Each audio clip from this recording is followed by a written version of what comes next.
Assalamualaikum warahmatullahi wabarakatuh. Selamat pagi. Saya Rangga Wisnu Pratipta dan pada kesempatan kali ini kita akan membahas dan mengulas mengenai dasar negara negeri kita, republik kita, yakni Pancasila. Dan kita akan berbicara mengenai hakikat-hakikat Pancasila yang ada di dalamnya. Mulai dari sila pertama, kedua, ketiga, keempat hingga kelima. Dan kita akan menguliti apa saja yang ada di dalam Pancasila. Apa saja yang ada yang bisa kita lakukan, yang bisa kita lakukan dan kita nilai dalam setiap sila-sila tersebut, mulai dari sila pertama hingga sila kelima. Pernahkah kita bertanya sebetulnya apa yang menyatukan berbagai perbedaan yang ada di negeri kita, mulai dari agama, ras, suku, bangsa, berbagai macam budaya yang ada di negeri kita? Apa sebetulnya yang bisa menyatukan sehingga berbagai perbedaan yang ada tersebut bisa terangkum menjadi satu dalam sebuah wadah Republik Indonesia ini? Sebetulnya yang menyatukan tersebut adalah ideologi kita, dasar negara kita, yakni Pancasila. Pancasila itu merangkum berbagai macam perbedaan ideologi, berbagai macam perbedaan suku bangsa, agama, ras, bahasa, hingga beraneka macam budaya yang ada di Indonesia ini menjadi satu ragam, menjadi satu bingkai kesatuan Bhinneka Tunggal Ika, yakni dalam kesatuan Republik Indonesia itu sendiri. Maka dari itu sebetulnya Pancasila ini sangatlah vital keberadaannya, perannya dalam republik kita. Karena ketika Pancasila itu mengalami suatu hal yang tidak berjalan sebagaimana mestinya, yang tidak begitu baik di negeri kita, maka itu dampaknya akan sangat luar biasa bagi kesatuan dan persatuan yang ada di negeri kita ini, baik itu dalam hal agama, ras, suku, bangsa, bahasa, budaya, dan sebagainya macamnya yang ada di negara kita. Kemudian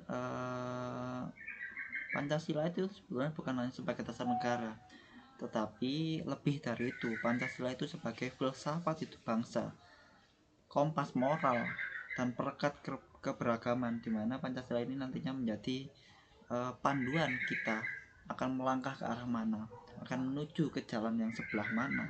Itu adalah peran dari Pancasila. Maka dari itu sebetulnya peran Pancasila ini sangatlah vital, sangat-sangat vital kalau menurut saya bagi keberadaan yang ada di Indonesia ini. Karena Pancasila itu menentukan moral bangsa, menentukan moral penduduknya, dan menentukan kompas kemana arah kita akan melangkah. Itu ya Pancasila itu seperti itu. Jadi Pancasila bukan hanya sebagai dasar negara, bukan hanya sebagai ideologi, melainkan Pancasila bisa diartikan lebih jauh dari itu, sangatlah jauh seperti itu. Karena kalau menurut saya pribadi, para pendiri negara kita, para pendiri bangsa itu menjadikan Pancasila itu bukan hanya sebagai dasar negara, tetapi menurut saya pendiri negara kita sebetulnya merancang Pancasila itu untuk berbagai hal, bukan hanya sebagai dasar negara, tetapi sebagai pandangan hidup bangsa, sebagai moral bangsa, sebagai petunjuk arah bangsa, dan masih banyak hal lain yang ditujukan oleh para pendiri negara kita. Karena Pancasila itu merupakan ideologi yang murni seperti itu ya, yang digali langsung dari penduduk Indonesia itu sendiri, dari rakyat Indonesia itu sendiri, dari bangsa itu sendiri.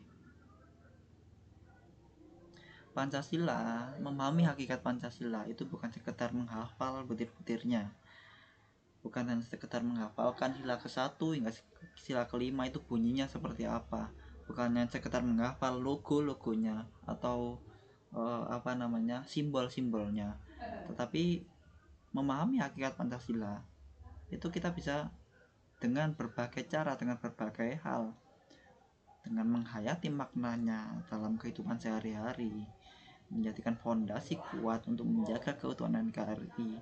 Itu jauh lebih bermakna untuk memahami hakikat Pancasila daripada sekedar menghafal bunyi-bunyi sila pertama hingga sila kelima, kemudian menghafal gambar, logo, dan juga simbol pada setiap sila-sila yang ada seperti itu. Langsung saja mungkin kita akan sedikit membahas mulai dari sila pertama hingga sila kelima ya. Nah, kita kita awali dari sila pertama terlebih dahulu, yakni ketuhanan yang Maha Esa. Seperti apa sebetulnya ketuhanan yang Maha Esa ini? Apa yang ada di dalamnya? Apa hakikat mendalam yang terangkum dalam satu proses yang bernama ketuhanan yang Maha Esa ini, yakni sila pertama. Yang pertama tentunya bangsa Indonesia, rakyat Indonesia, negara Indonesia atau republik ini itu mengakui adanya Tuhan. Ya, ini bukan sekedar percaya kepada Tuhan, tetapi pengakuan akan adanya kekuatan tertinggi yang mengatur alam semesta ini. Implikasinya adalah manusia memiliki keterbatasan dan harus bersyukur. Jadi pengakuan adanya Tuhan itu bukan hanya sekedar percaya kepada Tuhan, bukan hanya sekedar percaya kalau Tuhan itu ada, tetapi pengakuan adanya Tuhan itu adalah kita percaya bahwa adanya kekuatan tertinggi yang mengatur alam semesta ini, yang berimplikasi kepada manusia yang memiliki keterbatasan dan harus disyukuri seperti itu.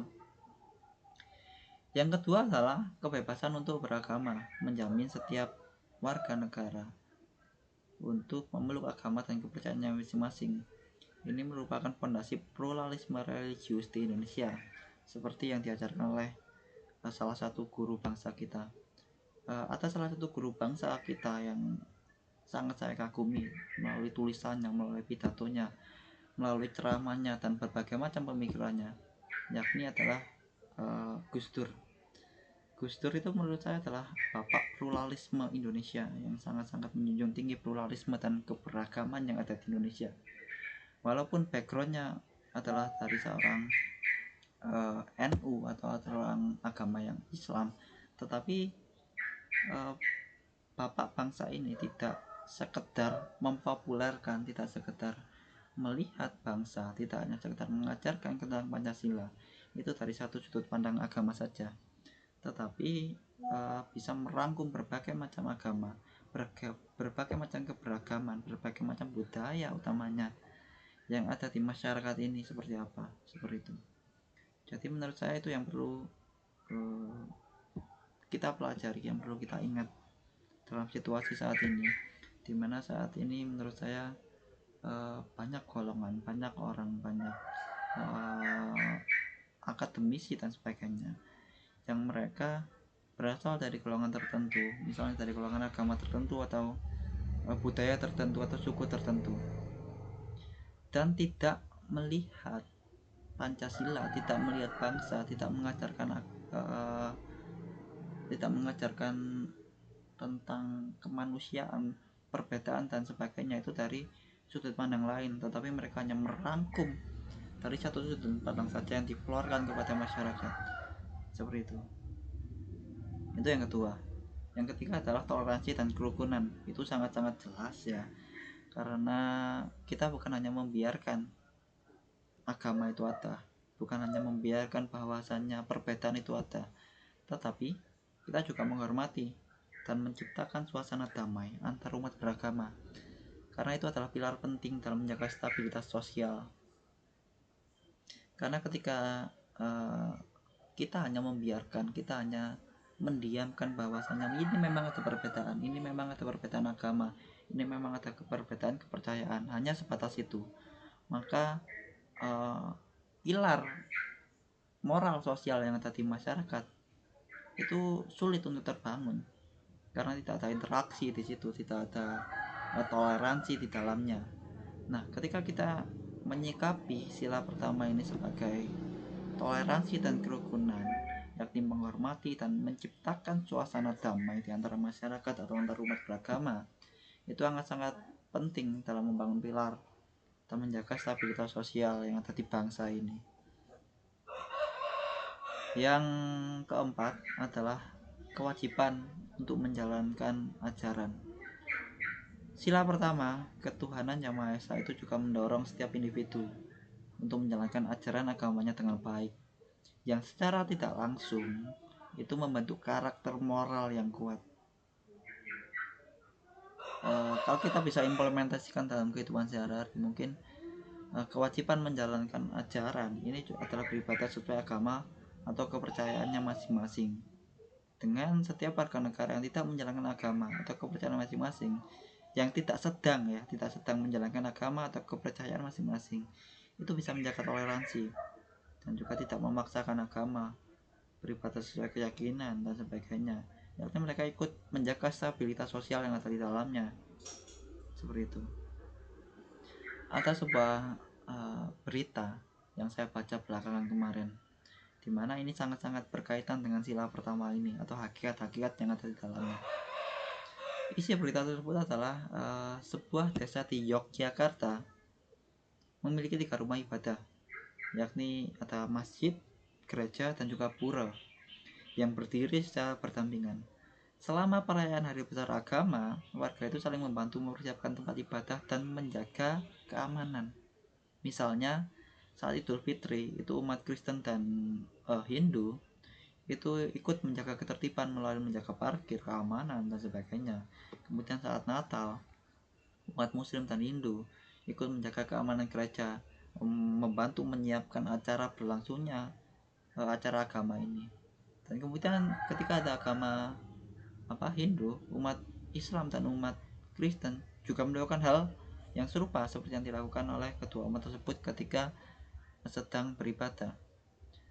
Hal ini mencerminkan hakikat sila pertama, di mana keberagaman keyakinan atau perbedaan keyakinan itu tidak menjadikan penghalang untuk bisa saling tolong-menolong dan menjaga kerukunan di antara masyarakat, tetapi justru itu dapat menjadi jembatan dalam mempererat tali persaudaraan atau silaturahmi melalui toleransi aktif dan gotong royong lintas agama yang mereka jalin. Karena mereka tidak hanya sekedar menghargai, tetapi mereka juga terlibat dalam mendukung satu sama lain. Nah, itu sangat-sangat bermakna dan itu sangat-sangat luar biasa dalam implementasi hakikat sila-sila Pancasila. Sangat banyak sebetulnya ketika kita menguliti mengenai sila pertama ini, karena ini sila yang sangat-sangat luas, yang dimana kita bisa berbicara tentang berbagai hal yang ada di dalamnya. Namun untuk mempersingkat waktu, kita lanjut untuk membahas sila kedua, yakni kemanusiaan yang adil dan beradab. Yang hakikat mendalamnya yang pertama adalah martabat manusia. Kemanusiaan yang adil dan beradab itu merangkum martabat manusia, karena setiap manusia memiliki harkat dan martabat yang sama, yang sederajat, tanpa memandang latar belakang sosial, ekonomi, ras, atau suku dan budaya. Ini adalah pengakuan akan universalitas hak asasi manusia yang diberikan oleh Tuhan. Yang kedua adalah keadaan dan kesetaraan. Perlakuan yang setara di mata hukum dan masyarakat, tidak ada diskriminasi baik dalam hak maupun kewajiban. Yang ketiga adalah peradaban. Berarti bersikap luhur, menjunjung tinggi nilai-nilai moral, kemudian etika dan norma dalam berinteraksi, dalam bersosial, dalam berkumpul dengan orang-orang di sekitar kita, menghindari kekerasan, penindasan, dan perbuatan yang tidak manusiawi. Itu juga bagian dari peradaban. Jadi ketika banyak orang atau banyak akademisi, para tokoh agama dan sebagainya, ketika mereka gencar berbicara soal Pancasila, tetapi di sisi lain mereka melakukan perbuatan-perbuatan yang tidak manusiawi, melakukan kekerasan, melakukan penindasan dan sebagainya, justru mereka sangat-sangat jauh dari peradaban atau dari hakikat manusia itu sendiri. Karena pada dasarnya sila kedua itu mengajarkan tentang moralitas, tentang peradaban, dimana peradaban itu berarti manusia itu bersikap luhur, menjunjung tinggi nilai-nilai moral, nilai-nilai sosial, nilai-nilai etika, yang di dalamnya itu tidak melakukan kekerasan, penindasan, dan perbuatan-perbuatan yang tidak manusiawi. Jadi dalam pelaksanaannya, sila pertama, sila kedua, dan ketika sila lainnya itu harus saling berdampingan. Bukan kita mengutamakan sila pertama kemudian kita mengabaikan sila-sila lainnya, bukan kita mendahulukan sila kedua tetapi kita mengabaikan sila-sila lainnya, tidak seperti itu. Tetapi dalam melaksanakannya adalah antara sila 1, 2, 3, 4, 5 itu harus saling berdampingan dan saling membentuk suatu keseimbangan, sehingga tidak ada salah satu sila yang paling menonjol atau salah satu sila yang paling rendah, tidak. Karena pada dasarnya kelima sila itu adalah kelima tiang yang saling menyangga. Tidak ada salah satu yang paling tinggi, tidak ada salah satu yang paling rendah, tetapi semua adalah sama dan sejajar. Yang harus kita cermati, kita implementasikan untuk membentuk suatu keseimbangan yang ada di masyarakat itu, yang ada di bangsa ini, yang ada di negeri ini, seperti itu. Kemudian kita beranjak kepada sila ketiga, yakni persatuan Indonesia. Hakikat mendalam yang ada di dalamnya adalah kebulatan tekad. Kebulatan tekad itu apa? Kebulatan tekad itu semangat untuk bersatu dan melepaskan diri dari segala bentuk perpecahan yang didasari oleh perbedaan suku, agama, ras atau golongan dan budaya dan sebagainya. Itu adalah wujud dari semboyan Bhinneka Tunggal Ika yang sangat melekat pada diri negara kita. Yang kedua adalah cinta tanah air. Bukan hanya rasa bangga, tetapi kesediaan untuk menjaga dan membela keutuhan wilayah serta berdaulatnya negara kita. Rela berkorban demi kepentingan bangsa dan negara itu bisa kita lakukan untuk mengimplementasikan hakikat dari sila ketiga, yakni persatuan Indonesia. Dalam hal ini, ketika kita berbicara tentang cinta tanah air, tentang membela negara, itu kita tidak harus berdiri di garis depan dalam melawan penindasan, dalam melawan terorisme dan sebagainya. Tetapi itu bisa kita lakukan dalam hal-hal sederhana yang ada di lingkungan kita, yang ada di kancah kita sendiri. Kita sebagai kaum mahasiswa, kaum intelektual, sebisa mungkin kita banyak menghasilkan artikel-artikel publikasi atau jurnal-jurnal ilmiah yang mendukung kemajuan bangsa, walaupun sebetulnya kebijakan di negara ini itu dibangun tidak berdasarkan kajian literasi, tidak didasarkan kepada narasi akademis, tetapi didasarkan kepada kepentingan politik. Tetapi ketika kita mengetahui hal itu, justru seharusnya kita juga bisa memberikan solusi atas permasalahan yang ada, bahwa kita sadar, kita paham kebijakan yang ada di negara kita itu tidak dibangun dari narasi akademisi, dari kajian-kajian literasi, tidak dibangun dari naskah akademik dan sebagainya, tapi kebijakan saat ini itu mayoritas dibangun dari kepentingan politik, disahkan dari kepentingan politik elit-elit tertentu. Nah, dengan kita menyadari hal itu, bahwa itu sebuah penyimpangan, bahwa itu sebuah penyelewengan, bahwa itu sebuah hal-hal yang tidak bermartabat, kita juga bisa menyediakan opsi atau solusi, atau setidaknya usaha untuk bisa mendalami hal itu, untuk bisa sedikit memperbaiki hal tersebut agar tidak sampai kepada masyarakat, agar moral korup yang ada di pejabat publik itu tidak sampai merembet ke masyarakat, ke pelajar, ke mahasiswa dan sebagainya. Yakni kita tetap harus berdiri teguh dalam menyampaikan kritik-kritik kepada masyarakat, baik di sosial media ataupun aksi langsung saat demonstrasi. Itu saya rasa walaupun sederhana, tapi itu sangat bermakna. Itu sangat bermakna karena ketika kita misalnya kita upload story di Instagram tentang kritik kepada pemerintah, tentang apapun itu sedikit banyak orang yang melihat, mereka akan sedikit terbangun narasinya tentang dan pengetahuannya tentang kebobrokan yang ada seperti itu.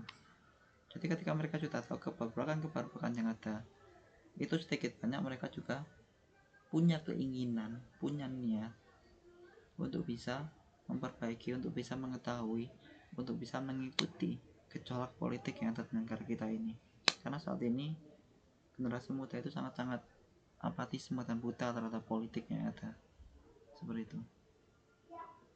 Kemudian mengenai sila keempat, kerakyatan yang dipimpin oleh hikmat kebijaksanaan dalam permusyawaratan dan perwakilan. Hakikat mendalam yang ada di dalamnya, yang pertama adalah kedaulatan rakyat. Sudah jelas dasar negara kita Pancasila itu mengatakan bahwa kekuasaan tertinggi itu ada di tangan rakyat.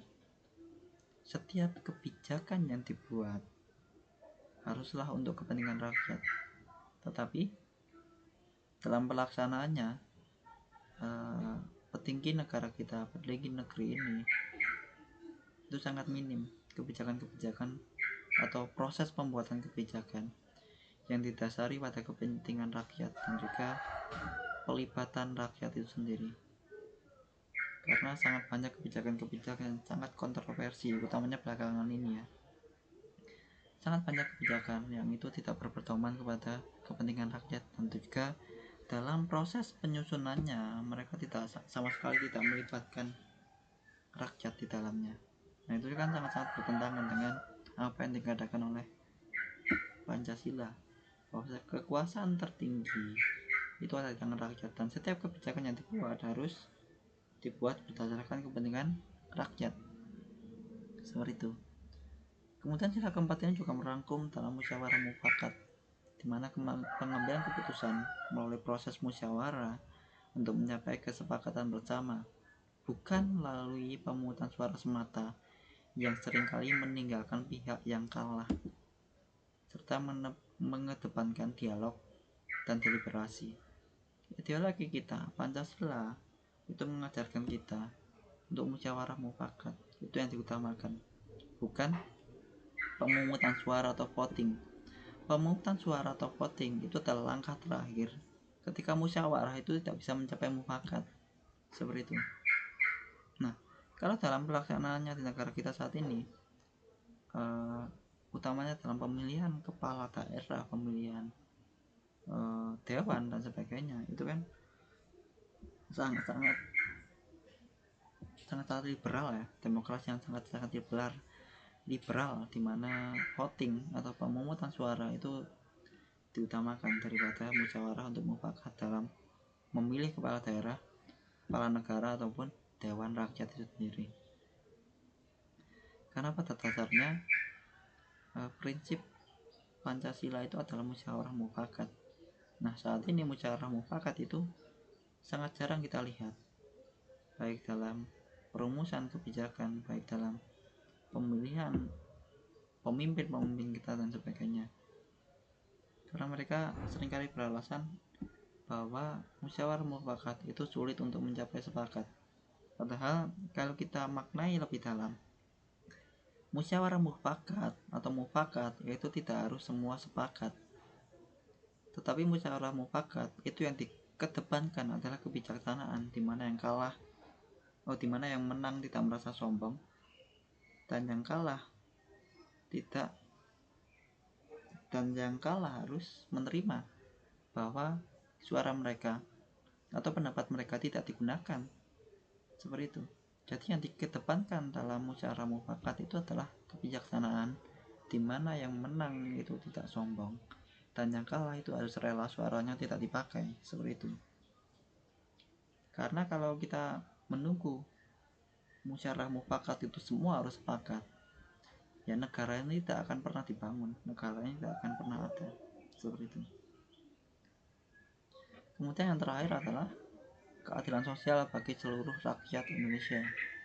Hakikat mendalamnya adalah pemerataan kesejahteraan dan hak dan kewajiban yang seimbang, tidak ada diskriminasi. Kemudian mengutamakan gotong royong dan kekeluargaan.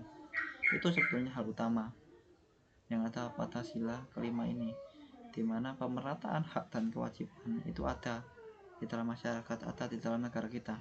Nah saat ini ketimpangan itu sangat-sangat luar biasa ya, pemerataan dan ketimpangan itu sangat-sangat luar biasa yang ada di masyarakat. Nah itu harus kita bangun, harus kita perbaiki mulai dari hal-hal kecil, dari kita sebagai pelajar rajin menulis atau membaca utamanya membaca tentang berbagai buku karena literasi itu merupakan jalan ilmu yang dimana ketika kita rajin membaca, ketika kita sudah mencintai buku, maka hal-hal positif lain itu akan bisa terbentuk di dalamnya. Seperti itu, kurang lebih seperti itu pembahasan kita mengenai hakikat sila-sila Pancasila, mulai dari sila pertama hingga sila kelima. Yang jelas adalah kita harus mendalami lebih dalam mengenai Pancasila itu. Bukan hanya kita menghafal bunyi silanya, bukan hanya kita menghafal logo-logo dan simbolnya dari masing-masing sila, tetapi lebih jauh dari itu kita harus mengimplementasikan Pancasila itu dalam kehidupan nyata. Seperti itu. Saya Rangga Wisnu Prasita, selamat pagi dan wassalamualaikum warahmatullahi wabarakatuh.